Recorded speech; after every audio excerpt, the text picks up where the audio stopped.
Assalamualaikum warahmatullahi wabarakatuh. Perkenalkan, nama saya Bagas Alif Maula Albab dengan NIM 20104111245 dan dengan rekan saya yang bernama Ardiansyah dengan NIM 20104111246. Saya dari kelompok 15 akan menjelaskan tentang prinsip pengukuran risiko. Yang pertama, latar belakang. Pendefinisian dan pengelompokan risiko dapat dilakukan berdasarkan konsep risiko murni dan risiko spekulasi. Suatu risiko disebut sebagai pure risk atau risiko murni jika suatu ketidakpastian terjadi, maka kejadian tersebut pasti menimbulkan kerugian. Kebalikan risiko murni adalah risiko spekulasi, yaitu ketidakpastian apakah akan terjadi untung atau kerugian. Keputusan perusahaan, venture kapitalis, dan berbagai macam keputusan investasi adalah contoh situasi yang dihadapkan dengan risiko spekulasi. Pengertian pengukuran risiko. Pengukuran risiko adalah upaya yang dilakukan untuk mengetahui besar atau kecilnya risiko yang akan terjadi. Upaya ini dilakukan untuk melihat tinggi atau rendahnya risiko yang dihadapi perusahaan serta dampak dari risiko terhadap kinerja perusahaan, sekaligus menentukan prioritasasi risiko yang mana yang paling sesuai kondisi pasar yang kompetitif akibat dari makin tingginya kompetitor. Keputusan investasi dan keputusan pendanaan harus merupakan keputusan yang efektif dan efisien karena mempunyai konsekuensi biaya tetap. Biaya tetap yang muncul akibat dari keputusan investasi disebut biaya tetap operasi. Sedangkan biaya tetap yang muncul akibat dari keputusan pendanaan disebut biaya tetap pendanaan. Penggunaan biaya tetap yang dilakukan oleh perusahaan dalam rangka meningkatkan tingkat penghasilan disebut leverage. Konsep ini baru mempunyai makna penting jika diaplikasikan pada kemungkinan terjadinya dalam kejadian-kejadian yang jumlah besar atau frekuensi kejadian sangat sering. Jadi, change of loss dinyatakan dalam rasio jumlah yang kerugian yang terjadi dibandingkan dengan jumlah kerugian yang mungkin dalam jumlah yang lebih besar dalam satu kelompok. Sebagai contoh, misalkan korban bangun dan hancur pada sebuah kota yang dilanda tsunami adalah kemungkinan sebanyak 1.000 bangunan. Jika pada pengalaman tahun-tahun sebelumnya, dari antara 1.000 bangunan ternyata 20 yang rusak karena tsunami, maka chance of loss akibat tsunami adalah 2%. Di dalam mengkalkulasi chance of loss biasanya digunakan perhitungan yang berbeda untuk penyebab kerugian yang berbeda. Digunakan menggambarkan keadaan khusus yang menyebabkan kerugian. Sebagai contoh lain, salah satu peril yang menyebabkan kerugian pada automobil adalah tabrakan. Kadang-kadang terdapat kondisi yang meningkatkan chance of loss dari peril tertentu atau kecenderungan membuat kerugian semakin parah ketika terjadi peril. Contohnya adalah kondisi yang disebut sebagai hazard yang dapat dikelompokkan dengan 3 cara. Yang pertama itu physical hazard. Physical hazard adalah suatu kondisi yang bersumber dari karakter material suatu objek. Contohnya tabrakan sebagai penyebab kerugian atas sebuah mobil. Selain itu, karena hujan adalah hazard sementara, tabrakan yang terjadi adalah peril. Terjadinya kerugian atau chance of loss, tabrakan mungkin lebih tinggi selama musim hujan dibandingkan musim lain sepanjang 1 tahun karena lebih banyak tabrakan saat kondisi jalanan licin akibat terguyur hujan. Hazard ada yang mungkin dan ada yang tidak mungkin dikendalikan oleh manusia. Yang kedua, moral hazard. Pada dasarnya yang dimaksud dengan moral hazard adalah sikap mental ceroboh atau sikap tidak hati-hati seseorang. Kadang-kadang terdapat hasrat alam bawah sadar seseorang akan kerugian. Orang bersangkutan tidak sadar sepenuhnya dengan hasratnya yang membawa celaka. Kadang-kadang keadaan membuat seseorang tidak peduli dengan kemungkinan kerugian, sehingga membuat orang tersebut menjadi kurang hati-hati. Pada intinya, asumsi perusahaan bahwa pemerintah memberi ganti rugi penuh atas bangunannya yang ditimpa gempa bumi, membuat cara pandangnya tidak peduli dengan kemungkinan kerugian yang mengancamnya. Karena itu mengambil keputusan yang tidak bijaksana alias ceroboh. Sebagai contoh, seorang manajer yang membeli polis asuransi kebakaran untuk pabriknya yang tidak menguntungkan. Peralatannya juga sudah ketinggalan zaman, terangsang atau tergoda untuk menjual pabriknya kepada perusahaan asuransi dengan membakar pabriknya. Moral hazard dapat juga digambarkan sebagai perubahan perilaku yang terjadi karena adanya asuransi mengganti kerugian. Sebagai contoh, kecenderungan seseorang tidak menjaga kesehatannya karena biaya pengobatannya ditanggung asuransi.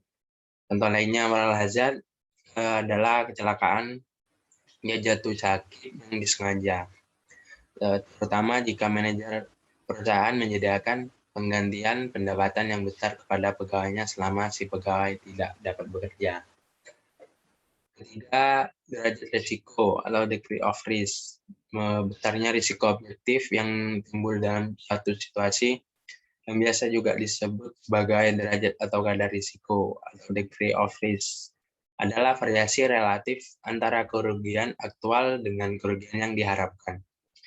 Lebih jelasnya, kadar risiko adalah kisaran penyimpangan dari kerugian rata-rata atau kerugian yang diharapkan, yang ditaksir menggunakan kemungkinan kerugian atau chance of loss. Pengukuran risiko kredit. Risiko kredit diukur dengan mengukur risiko inherent, yaitu risiko yang melekat pada aktivitas perkreditan. Pengukuran risiko inherent kredit dilakukan dengan menetapkan potensi kerugian akibat risiko kredit, yaitu mengukur berapa besar kemungkinan terjadinya kesalahan dalam proses kredit. Selanjutnya, menetapkan dampak yang dapat ditimbulkan apabila potensi risiko tersebut menjadi kenyataan. Sebagai contoh, risiko kredit akan besar apabila bank menyalurkan kredit pada daerah yang bank belum mengenal karakteristik daerah pemasaran daerah tersebut. Risiko kredit diukur dengan menggunakan parameter UL yang merupakan penyimpangan dari EL, ya, artinya potensi perkiraan EL meleset dari perkiraan semula. Sebagai contoh, apabila semula diperkirakan bahwa kemungkinan jumlah kredit dalam kategori bermasalah adalah 100%, dengan jumlah kerugian apabila terjadi masalah rata-rata sebesar 50% dari bad, maka IL adalah 1% dikalikan 50% atau sama dengan 0,5%. Risiko kredit adalah apabila ternyata jumlah kredit bermasalah meleset menjadi 2% dan LGD juga meleset dari perkiraan semula yaitu lebih besar dari 50%. Sesuai dengan ketentuan Basel, bank wajib memiliki minimal 8 peringkat risiko rating kredit yang terdiri dari minimal 7 peringkat debitur untuk debitur non-default dan 1 peringkat rating bagi debitur yang default. Bank sendiri harus menetapkan kriteria suatu kredit dinyatakan default. Selanjutnya, pengukuran risiko pasar trading books. Untuk mengukur besar risiko pasar trading books, perlu ditetapkan terlebih dahulu. Yang pertama, nilai pasar dari posisi portofolio trading. Kedua, sensitivitas dari nilai pasar portofolio trading terhadap perubahan faktor pasar. Dan ketiga, volatilitas dari nilai pasar yang dapat mempengaruhi nilai pasar dari portofolio trading. Komponen risiko pasar secara umum, komponen risiko pasar terdiri dari yang pertama itu risiko spesifik. Adalah risiko perubahan nilai pasar sekuritas akibat faktor risiko kredit penerbit sekuritas. Contoh, harga sekuritas turun akibat dari memburuknya kinerja penerbit surat berharga seperti penurunan rating. Dampak penurunan harga hanya terjadi pada sekuritas yang diterbitkan insurer tersebut dan tidak memberikan dampak pada harga sekuritas secara umum. Yang kedua, risiko pasar secara umum atau general market risk adalah risiko terjadinya potensi kerugian secara umum akibat perubahan variabel pasar. Faktor pasar yang menyebabkan harga pasar sekuritas turun, misalnya tingkat bunga atau yield pada kelompok jenis instrumen tertentu. Evaluasi nilai pasar dari posisi trading. Untuk memastikan bahwa bank sudah melakukan evaluasi secara konsisten, bank menggunakan data harga pasar untuk melakukan proses valuasi setiap instrumen yang dianggap reliable dan tepat waktu. Apabila data harga pasar suatu instrumen tidak tersedia, bank dapat menggunakan suatu model yang dapat mencerminkan harga pasar instrumen tersebut. Sensitivitas dari posisi trading book. Sensitivitas dari posisi trading book adalah perubahan harga pasar dari posisi trading book akibat perubahan satuan perubahan faktor pasar. Faktor pasar dari posisi valuta asing adalah nilai tukar yang berlaku di pasar. Faktor pasar dari posisi obligasi adalah suku bunga pasar. Untuk posisi obligasi, penurunan harga obligasi akibat penurunan suku bunga tidak dapat dihitung secara langsung seperti di atas, melainkan dengan menggunakan modifiable duration. Volatilitas faktor pasar merupakan ukuran perubahan faktor pada satu periode tertentu dengan tingkat keyakinan atau confidence level tertentu. Pengukuran volatilitas faktor pasar dilaksanakan atas dasar distribusi statistik menggunakan data pasar yang pada umumnya merupakan data harian, kemudian menetapkan tingkat volatilitas dengan confidence level tertentu. Valued risk atau VAR merupakan suatu angka atau jumlah yang menggambarkan perkiraan besarnya kerugian portofolio bank akibat penurunan harga pasar karena perubahan faktor pasar pada periode waktu tertentu dengan tingkat confidence level atau probability tertentu. Nilai VAR diperoleh dengan mengalihkan posisi portofolio dengan sensitivitas dan volatilitas faktor pasar yang relevan. VAR dapat dinyatakan dalam nilai absolut atau persentase dari nilai pasar. Pengukuran risiko pasar banking book. Pertama, pengukuran risiko pasar banking book salah satu pendekatan untuk mengukur risiko suku bunga pada banking book adalah repricing gap. Repricing gap merupakan metode dasar dan sederhana untuk menghitung perubahan pendapatan bunga bersih terhadap perubahan suku bunga pasar. Kedua, repricing gap. Repricing gap adalah selisih antara jumlah RSA dan RSL yang jatuh tempo atau bunga dapat berubah atau reprise dalam periode tertentu. Rumusnya repricing gap sama dengan RSA kurangi RSL. Gap yang dihasilkan dari perhitungan di atas apabila dikalikan dengan perubahan suku bunga yang diasumsikan menghasilkan nilai estimasi perubahan pendapatan suku bunga bersih. NI dampak dari risiko suku bunga terhadap aktivitas banking book diukur dari penurunan pendapatan suku bunga bersih.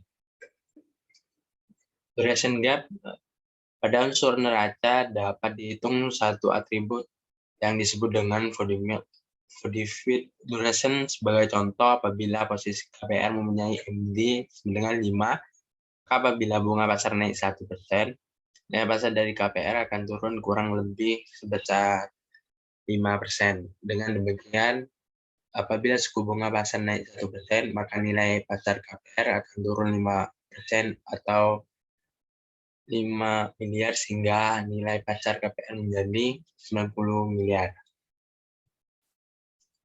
Selanjutnya, pengukuran risiko likuiditas. Metode pengukuran risiko likuiditas dibagi menjadi beberapa kategori sebagai berikut. Yang pertama, pengukuran berdasarkan ukuran nominal atau stock based. Yang kedua, pengukuran berdasarkan arus kas atau flow based. Pengukuran berdasarkan ukuran nominal. Metode pengukuran stock based menggunakan berbagai macam rasio keuangan sebagai indikator tingkat risiko likuiditas, antara lain yang pertama itu aset likuid primer dan aset likuid sekunder bagi total aset. Rasio ini mengukur besar aset likuid dibandingkan dengan total aset bank. Aset likuid primer adalah aset sangat likuid yang terdiri dari kas, surat berharga Bank Indonesia, obligasi pemerintah jangka pendek, dan likuid. Aset likuid sekunder adalah aset yang kurang lebih seperti obligasi pemerintah kategori AFS jangka panjang 1-5 tahun dan likuid, atau kategori HTM jangka pendek di bawah 1 tahun. Kedua itu obligasi pemerintah kategori trading dengan jangka waktu lebih dari 5 tahun dengan high yield 25%.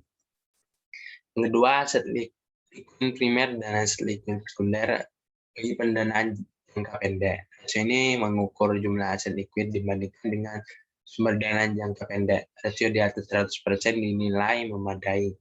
Pendanaan jangka pendek adalah DPK jangka waktu di bawah setahun, giro, dan tabungan.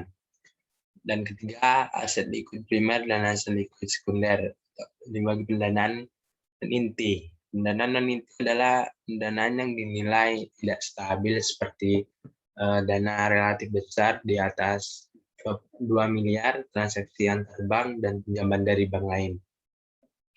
Keempat, aset likuid primer dan aset likuid sekunder bagi pendanaan jangka pendek. Pendanaan non inti jangka pendek adalah yang mempunyai jangka waktu di bawah 1 tahun. Kelima, pendanaan inti dibagi total pendanaan. Total pendanaan adalah seluruh dana pihak ketiga dan pinjaman dari pihak lain.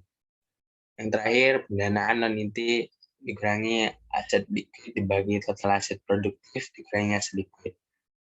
Digunakan untuk menilai ketergantungan bank dari dana non inti. Metode flow based. Pengukuran risiko likuiditas berdasarkan pada neraca bank pada tanggal tertentu menurut maturity profile post on dan off balance ditambah dengan perkiraan arus kas akibat adanya berbagai rencana kegiatan usaha berdasarkan proyeksi dari unit bisnis. Dalam analisis likuiditas, yang dimaksud adalah selisih antara jumlah aset dan kewajiban yang jatuh tempo pada periode tertentu. Liquidity gap positif berarti jumlah aset lebih besar dari kewajiban pada periode maturity tersebut. Liquidity gap negatif berarti kewajiban lebih besar dari aset pada periode maturity tersebut. Gap kumulatif adalah akumulasi nilai pada periode tersebut dan periode sebelumnya. Misalnya pengukuran risiko operasional. Risiko operasional diukur berdasarkan 2 faktor, yaitu risiko yang melekat pada suatu aktivitas atau inherent risk dan sistem pengendalian risiko atau risk control system. Pertama, inherent risk. Penilaian terhadap risiko inherent didasari pada pengamatan terhadap kejadian risiko operasional, terutama frekuensi dan dampak dari kejadian tersebut. Frekuensi adalah seberapa sering suatu kejadian risiko operasional terjadi di masa lalu, dan estimasi tren frekuensi di masa depan. Pelaksanaan Sistem pengendalian risiko yang memadai akan memengaruhi tingkat risiko yang melekat, sehingga akan diperoleh nilai risiko residual yang minimal. Kedua, kualitas kontrol. Kedua akord menegaskan bahwa prinsip dasar pelaksanaan manajemen risiko operasional selain pelaksanaan proses, manajemen risiko juga mencakup penetapan strategi yang jelas dan dokumentasi, almost real-time pengawasan aktif oleh direksi dan komisaris. Implementasi budaya risiko operasional yang terinternalisasi di organisasi dan penerapan sistem pengendali internal, misalnya terdapat pemisahan fungsi dan tanggung jawab yang jelas, serta proses eskalasi permasalahan internal yang efektif, sistem pelaporan dan perencanaan kontingensi. Bank mempunyai kewajiban untuk melakukan pengelolaan risiko operasional terhadap setiap produk, aktivitas, proses, dan sistem yang digunakan bank. Ketiga, residual risk atau heat map. Besar risiko inheren akan berkurang dengan adanya kontrol existing pada bank. Selanjutnya, bank dapat membuat peta risiko atau heat map baik sebelum maupun sesudah adanya kontrol existing, misalnya sebagai berikut. Sebelum memperhitungkan kontrol, risiko operasional ada pada frekuensi skala 4 dan impact skala 5. Setelah memperhitungkan kontrol existing, maka skala risiko operasional membaik menjadi frekuensi skala 3 dan impact skala 4. Karena posisi risiko masih berada pada daerah merah atau garis vertikal, bank masih perlu meningkatkan kualitas kontrol untuk risiko operasional sampai posisi risiko dapat diterima oleh bank. Nah, kesimpulannya yaitu yang pertama, pengukuran risiko dilakukan untuk mengukur profil risiko bank dan selanjutnya digunakan untuk memperoleh gambaran efektivitas penerapan manajemen risiko. Risiko di sini ada beberapa macam, antara lain risiko kredit, risiko pasar, dan risiko pemasaran. Yang kedua, risiko kredit diukur dengan mengukur risiko inheren, yaitu risiko melekat pada aktivitas kreditan. Kemudian alat untuk mengukur risiko kredit adalah rating scoring. Ketiga, risiko pasar memiliki dua komponen umum, antara lain ialah risiko spesifik dan risiko pasar secara umum.